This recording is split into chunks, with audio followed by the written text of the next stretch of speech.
महाराष्ट्रातील हजारो आरोग्य कंत्राटी कर्मचारी आणि अधिकारी मागील 15 वर्षापासून अल्पशा मानधनावर अहोरात्र काम करीत आहेत.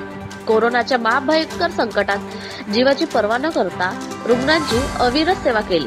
तरीही शासनाने त्यांना बिनशर्त कायम सेवेत सामावून घेतले नाही, तर कुत्र्यासारखे भाकरीच्या तुकड्यांची वाट पाहत बसले आहे का? यातील सत्ताधारी पक्षाचे मुख्यमंत्री यांच्या नावाची सर्वत्र चर्चा सुरू आहे. शासनाने आरोग्य कंत्राटी पद्धतीने काम करीत असलेल्या कर्मचाऱ्यांचे कायम समायोजन व्हावे यासाठी मागील अनेक वर्षापासून आंदोलन सुरूच होते. आयटक महाराष्ट्र राज्य आरोग्य खाते कंत्राटी युनियनचे अध्यक्ष दिलीप उटाणे आणि गडचिरोली, भंडारा, गोंदिया जिल्ह्यातील काही समन्वयक सुद्धा अरुण खरमाटे सारखे स्वाभिमान गमावून निघाल्याने सेवेचे 10 पेक्षा अधिक वर्ष होऊनही अनेकांवर अन्याय केला आहे. त्यामुळे आरोग्य सेवेत कंत्राटी पद्धतीने काम करीत असलेल्या कर्मचाऱ्यांनी सावधानता बाळगावी, असे मान्यवरांनी आपले मत व्यक्त